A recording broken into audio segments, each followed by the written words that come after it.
Okay, I am a reader in Japanese studies. I'm based in the School of Modern Languages, where I'm also Deputy Head of School and Director of Physical and Financial Resources. I did my undergraduate degree at Sheffield University in Business and Japanese Studies. After a year in Japan, I returned to Sheffield and did my PhD. And then in 2000, I was appointed as the director of the Japanese Studies Centre at Cardiff University, which ultimately became School of Modern Languages. So I've been at Cardiff University since 2000 now.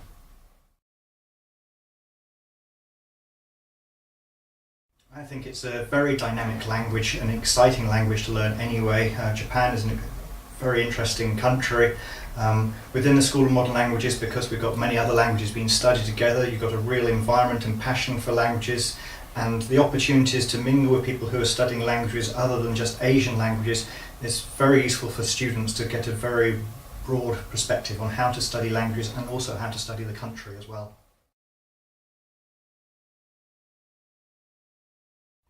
My particular interests obviously revolve around Japan. In relation to Japan, I'm interested in issues relating to symbols. I've written 5 books to date. My first one was about education reform in Japan, and particularly the influence of Prime Minister Nakasone during the 1980s, and I was very interested there in how identity and national symbols and issues like that were involved in the reform debate. After that, I went on to study and write a book about the Shinkansen, the bullet train, and particularly looked at how it reflects different aspects of Japanese society, but has also influenced aspects of Japanese society and culture. After that, I've done 2 books relating to the Japan Airlines flight JL123 crash in 1985, using this crash as a means to study aspects of Japanese religion, how the media behave, and why there is so much interest in this crash over 25 years on.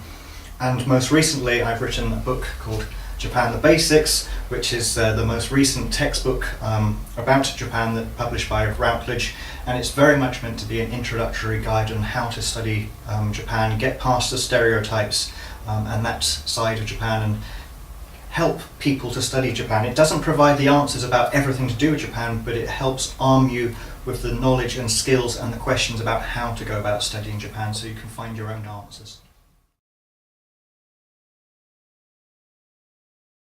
Yes, there was a bit of a discussion with the publisher about what picture would sum up Japan and what we could have on the cover. They wanted something quite simple. They didn't want a complex picture with lots of different images. In the end, we agreed that the cherry blossom was very symbolic of Japan, and it's something that gets discussed within the book, as many other symbols do as well. So we agreed on cherry blossom being the main front cover, but there's a very interesting story actually relating to this picture, but if you want to know what that story is, you'll have to come to Cardiff University and study with me.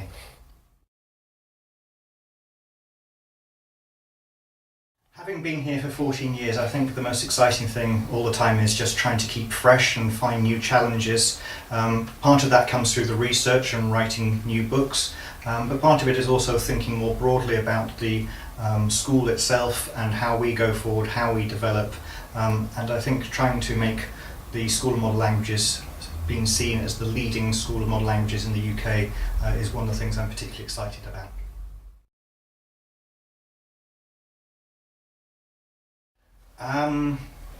Not until I was doing my A-levels, I guess. I'd studied languages from when I was about 8 years old. I studied French and then went on to also have to do Latin, and I did German, and I can't say I ever enjoyed any of them particularly. Never considered myself a linguist, but when I was studying A-levels, I was studying with people from all around the world and made friends from various countries, including Japan.